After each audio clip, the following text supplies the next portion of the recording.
Okay, day 23, Movember. And for tonight's video, it's fresh from behind me. We were in a men's group, the last of the men's groups. Every 10 weeks we change and move on. Some people leave, some people stay. And tonight, you know, what I really saw is what happens when men come together and talk about feelings. I grew up in the family system where we didn't get a lot of information about feelings, and so when I got into recovery and started to go to therapy, people started to introduce these ideas, and different treatment centers and therapy centers will have their own little models. So I'm going to just mention a few tonight and just raise the subject, and it might prompt you to talk to your sponsor or your family members or people you trust if you're struggling with certain feelings. And so as a bunch, I grabbed this picture out of Carol Jurgensen's Sheets, Help Her Heal. It's an empathy book for partners working with sex addicts. I probably won't be able to grab that because it's not going to work. But anyway, in there she talks about the 5 basic feelings: happiness, anger, loneliness, fear or sadness. And she says, look, if that's a little complicated, go for the kids version: mad, sad, glad, afraid, lonely, you know, to just put some words to it. I got in this room a feelings cushion, and I remember once one of my second eldest son asked me, "What's that, Dad?" and I said, "Oh, it's a feelings cushion. You look at it and you work out, you know, what are you feeling right now?" And he looked at it and he said, "Oh," I said to him, "What are you feeling?" And oh man, he said he felt I forget exactly the words, but he was sad and overwhelmed, and I asked him what it was about, and they were doing Rubik's Cube stuff at school, and he couldn't get it, and he was so frustrated and down on himself. And man, I wouldn't have known if I didn't ask him how he felt. And I thought, wow, these feeling cushions are really good, because he would never have had the language. He would have kept going through his day distracting and having fun. And when we've had family meetings and stuff here, we use the feelings cushion and pass it around. So it's a good idea to use. You know, at the Meadows, a model I've been trained in by Pia Melody. I might make this just a little larger so you can see it. They used to give this card out, and the talking boundary that's probably another video in itself, but I used to love the simplicity of knowing how to raise something. I certainly wasn't taught to that in my family, and they would use these key and primary feelings: anger and pain, fear, joy, passion, love, shame, and guilt. I know my dear mentor, John Lee, talks about guilt not being a feeling, but they sort of put it into that bag, and then they give some other words there that people might use sometimes. I've had plenty of people tell me they're not angry, they feel frustrated. Okay, whatever works for you, right? As long as we can start to talk about it. And it just starts to give us a language. When I worked at South Pacific, private, they used the model, the Meadows model, but they made some changes there. They would put pain and separate loneliness and pain and put passion in with love. What I used to love about the Pia Melody's model is she'd say, well, the column in the middle is the adult appropriate feelings. But one of the symptoms of developmental trauma is that we don't express our reality moderately, and then we don't receive our reality moderately. So we can sometimes, instead of feeling love, feel the toxic level of it. And I know I think that they don't have this on their wall anymore, because it can sometimes be triggering to look at the painful feelings. I found it enormously helpful to know that the sort of toxic version of love for me was enmeshment. We fell too far in. That the toxic version of fear was terror or anxiety. Pain was depression.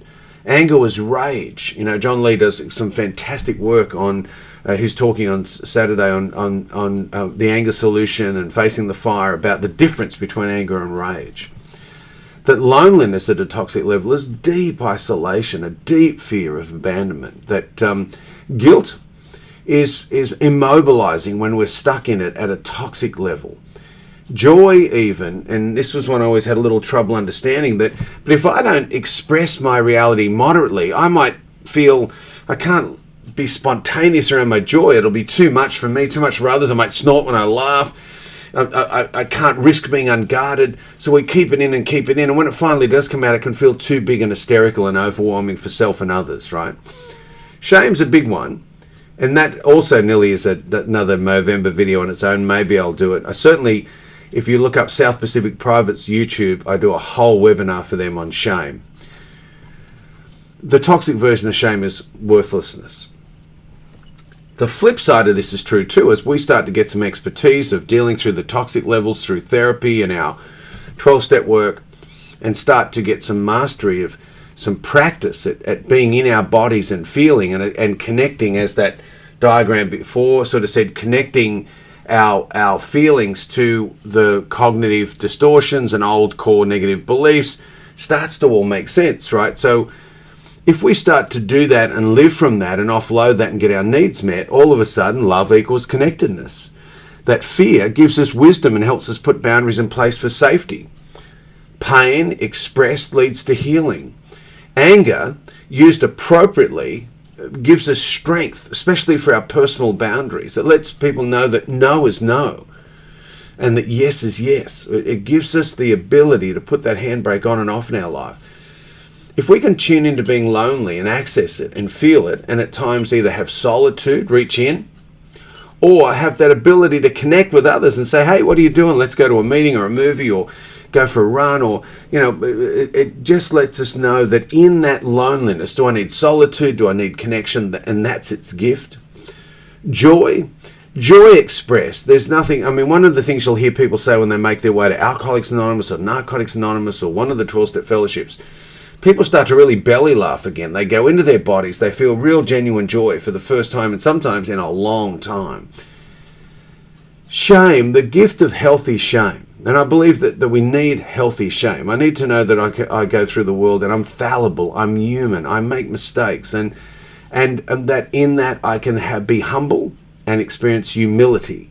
If we don't accept that shame, and we don't get humble, we will get humiliated, and that's sort of on that worthlessness side.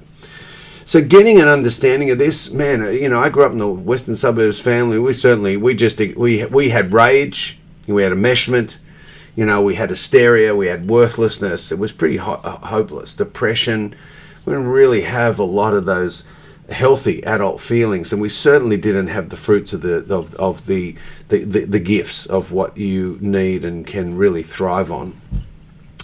In regards to recovery, I wanted to mention a couple of things. Patrick Carnes, out of his literature, Facing the Shadow, he says here, recovering people often have to start by labeling the most basic feelings: joy, pain, sadness, anger, fear. That way they start to gain clarity about what they're actually feeling. Some of us, we don't know. Remember early recovery, and people had asked me what I felt or what I felt before I felt something. One therapist asked me, what do you feel before you rage? And I said, I don't know what you're talking about. It feels like a silent steam train runs me over from behind, right? So he just says here, they learn the basic strategies around anxiety, such as learning to stay in the here and now rather than stirring themselves up by obsessing about the past or future. The principles of letting go that are summarized in the Serenity Prayer become a life stance for dealing with anxiety and control. So, what happens with addictions and mental health issues, physical health issues that are not easily resolved by medical interventions, they give us this obsessive compulsive lifestyle that helps push all of this down, but it compacts and turns into that toxic level, and it will come out sideways. So in recovery, when we're doing outreach, when we're talking to a sponsor, when we're sharing, when we're journaling, it's about, as Khan says there, tuning into and start labeling those most basic feelings and start to value ourselves by sharing them with others. If it's big enough to bother you, it's big enough to talk about. I heard that in a tape by Wesley Parrish, an early share he did, an Alcoholics Anonymous founder in Australia. So there's a lot more you can talk about. Man, the last piece, what did, I know Khan says at the end there when it comes to resisting addictive cravings, he says that, sex is about addiction and not sexuality, and is usually accompanied with feelings of shame, loneliness, fear, pain, and anger. And always check with these feelings. Remember that if you act out a feeling sexually, it does not resolve the feeling. If you cannot decode your feelings, consult with a sponsor, therapist, or group members. And remember the old 12-step aphorism, horniness equals loneliness. So a lot of the time he's saying there, pull into and start to locate the feelings, locate them in your body, start to sort of identify where they are in you. there's different sheet. I could have searched probably for ages to find more and more on this, but there's one of the sheets that Pia Melody has that sort of locates the different feelings in the body, and maybe I'll throw that up online just on my work page, just so people can to see that sheet as well. So for tonight though, I just wanted to honor the men's group by bringing up and raising that, I usually see guys that come in that really don't know how to decode their feelings, really don't know how to identify and label basic feelings, get better and better and better at linking life events and things that they make up in their head and how they interpret life with the feelings that go with it. And that certainly takes us out of the intensity of addiction and puts us into the intimacy of humanity. With that, it'll be it for tonight. There's the QR code for the Movember page. They've got a week to go now. If you can donate anything, that'd be wonderful. John Lee, live from Austin, Texas, is coming up Saturday. You can find all the details for that on the Movember page on my website. And with that, good night.